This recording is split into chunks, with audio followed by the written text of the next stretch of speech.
Assalamualaikum warahmatullahi wabarakatuh. Waalaikumsalam warahmatullahi wabarakatuh.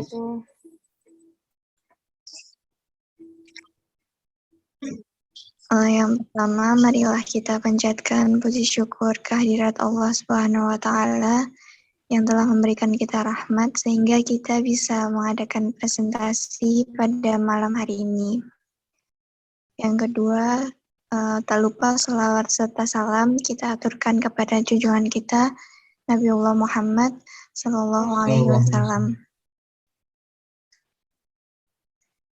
Di sini kita dari kelompok 5 akan mempresentasikan materi tentang mazhab Hanafi. Anggotanya yaitu saya, Faiza Lahu Nikmah. Yang kedua, Sania Haris Fatianti. Yang ketiga yaitu Maulana Fitrian Nur Ihsan. Untuk materi yang pertama akan disampaikan oleh Maulana. Ya, baik. Saya akan menjelaskan atau sebagai presentasi pertama, ya saya akan menjelaskan mengenai mazhab Hanafi. Berikut adalah mengenai profil dan riwayat keilmuan mazhab Hanafi. Abu Hanifah, ia lahir di kota Kufah pada tahun 80 Hijriah dan akhir hidup beliau di Baghdad tahun 1150 Hijriah. Nama lahir yang diberikan oleh orang tua Imam Hanafi adalah Abu Hanifah Al-Nu'mah bin Tasbit Ibnu Zuhha. Kemudian beliau dikenal dengan panggilan Abu Hanifah. Imam Hanafi adalah keturunan perisai. Ayahnya Imam Hanafi bernama Tahabit adalah seorang pedagang kain sutra yang sukses pada zaman. Kemudian kakek Imam Hanafi adalah Jutfa. Ia adalah seorang bekas budak yang berasal dari perisai, di mana ia hidup pada dua lingkungan sosial politik, di mana pertama pada akhir pemerintahan dinasti Umayyah, kemudian pada masa pemerintahan awal dinasti Abbasiyah. Abu Hanifah adalah pendiri mazhab Hanafi yang kemudian dikenal dengan sebutan Al-Imam Az-Zaham atau Imam Besar. Abu Hanifah pada awalnya suka belajar ilmu qiraat, hadis, nahwu, sastra, syair, teologi, dan ilmu lain yang berkembang pada saat itu. Ilmu yang paling ia minati adalah ilmu teologi, sehingga ia terkenal sebagai seorang yang ahli dalam ilmu tersebut. Karena ketajaman pemikirannya, ia dapat mengatasi serangan golongan aliran Khawarij yang doktrin ajarannya sangat ekstrim.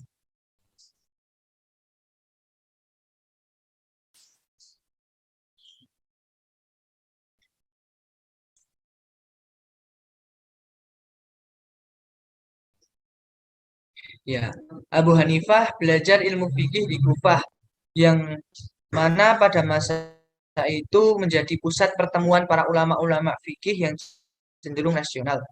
Di Irak terdapat Madrasah Kufah yang didirikan oleh Abdullah ibnu Mas'ud. Beliau wafat pada tahun 63 Hijriah atau 682 Masehi. Selain itu, Abu Hanifah juga menambah ilmunya di Hijaz dan menambah ilmu fikih dan hadisnya sebagai nilai tambahan dari apa yang ia pelajari di Kufah. Setelah meninggalnya Hamad, Majelis Madrasah Kufah sepakat untuk menggantikan Abu Hanifah menjadi kepala madrasah. Selama itu, ia mengabdi dan banyak mengeluarkan fatwa-fatwa dalam masalah fikih. Fatwa-fatwanya ia yang dikenal sampai sekarang dan sekaligus menjadi dasar-dasar pemikiran mazhab Hanafi yang dikenal sampai sekarang. Meskipun sebagian besar riwayat hidup Imam Abu Hanafi di Kufah, Abu Hanafi pernah tinggal di Baghdad. Pada saat tinggal di Baghdad, beliau pernah ditawari menjadi seorang hakim atau qadhi oleh Khalifah Marwan, tetapi beliau menolak tawaran tersebut, dan atas penolakan tersebut beliau mendapat hukuman dari Khalifah Marwan.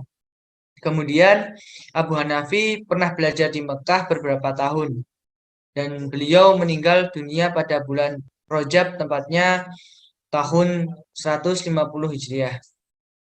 Ya, buat presentasi selanjutnya bisa dilanjutkan, Mbak Faiza.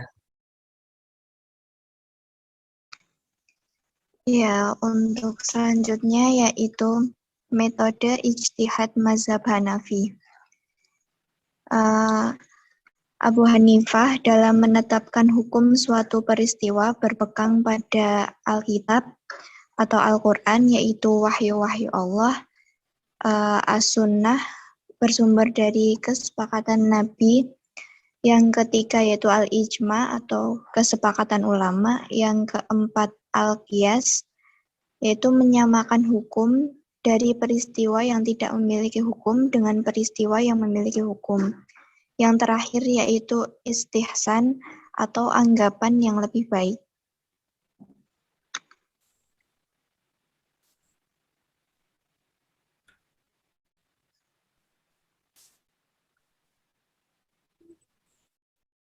Karakteristik mazhab Hanafi.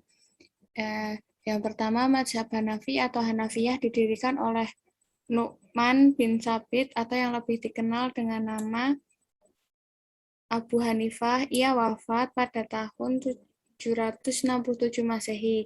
Pemikiran hukumnya bercorak rasional. Mazhab ini berasal dari Kufah, sebuah kota yang telah mencapai kemajuan yang tinggi di Irak, sehingga persoalan yang muncul banyak dipecahkan melalui pendapat, analogi, dan kias khafi. Karyanya yang telah dikenal adalah Fiqh al-Akbar. Yang kedua, mazhab Hanafi merupakan mazhab fiqih dengan jumlah pengikut terbesar di dunia, dengan jumlah pengikut sebanyak 675 juta jiwa. Negara-negara dengan pengikut terbanyak mazhab ini adalah Pakistan, India, Bangladesh, Turki, Afghanistan, dan Uzbekistan. Yang terakhir, pada masa Turki Utsmani, mazhab ini merupakan mazhab resmi kerajaan. Murid atau pengikutnya yang terkenal adalah Abu Yusuf, yaitu guru Imam Ahmad, Asy-Syaibani, yaitu guru Imam Syafi'i, Abu Mansur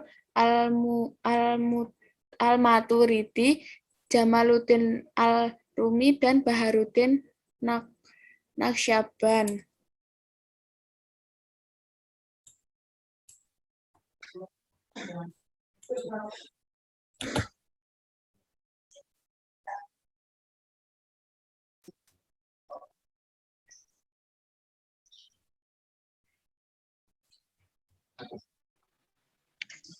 Iya, itu dia penjelasan dari kami. Apakah ada yang bertanya? Saya ingin bertanya, apa namanya? As-Sunnah, jelaskan As-Sunnah secara spesifik itu bagaimana? Ya, baik. Di sini Mbak Sania bertanya mengenai lebih spesifiknya lagi mengenai as-sunnah ya. Ya. Ya, jadi mengenai as-sunnah dalam Islam, ya ini mengacu kepada sikap, tindakan, ucapan, dan cara Rasul dalam menjalani hidup atau garis-garis perjuangan yang dilaksanakan oleh Rasul. Ya. Jadi di situ secara spesifiknya di situ. Jadi bukan hanya as-sunnah itu bukan hanya sebagai cuma ucapan atau perkataan, tapi itu lebih luas, lebih dari itu ya. Seperti tadi bentuk ucapan Rasul, kesepakatan Rasul, terus tingkah perilaku Rasul dan perjalanan-perjalanan mengenai kehidupan Rasul di zaman dahulu. Itu lebih spesifik mengenai as-sunnah. Ya, itu adalah sebuah sumber hukum yang dijadikan mazhab Hanafi dalam pemikiran mengenai segala hal. Nah, itu sumber hukumnya kedua adalah as-sunnah. Baik. Mau nanya lagi boleh? Ya, baik Mbak, silahkan. Ijma itu ada berapa macam sih? Oh, mengenai ijma ya. Ya. Sebelum kita membahas mengenai ijma itu ada berapa macam ya. Di sini saya akan menjelaskan lagi mengenai ijma tersebut apa ya. Eh, Menurut ulama atau banyak dari kesepakatan bersama ya. Secara garis besar ijma itu adalah kesepakatan para imam di kalangan mereka. Ya, di mana ijma itu adalah kesepakatan para orang-orang yang bermujtahid. Ya, dalam kesepakatan tersebut sudah dimelalui banyak proses, banyak apa namanya tentang seseorang yang berfatwa itu harus seperti apa, itu sudah sangat berproses ya. Mengenai beberapa macam isma, isma itu terdapat dua ya. Yang pertama ada namanya ijma doni. Ijma doni itu adalah kesepakatan dari semua ulama yang dimana semua ulama itu berpendapat dan saling menyetujui. Semuanya ulama berpendapat. Ya. Dan yang kedua ada namanya ijma sukuti. Nah, ijma sukuti adalah di mana salah seorang ulama yang berijma atau yang berfatwa mengenai suatu hukum tersebut, lalu kemudian mereka yang lain itu eh, menyetujui. Jadi hanya satu ulama saja yang berfatwa, namun fatwanya itu sangat eh, benar ataupun sangat sudah tidak ada yang bisa merotes atau tegur karena kebenarannya itu dalam pikirannya. Jadi semuanya yang lain itu mensepakati. Gitu Mbak Sania, apakah masih kurang jelas? Sudah, terima kasih. Baik.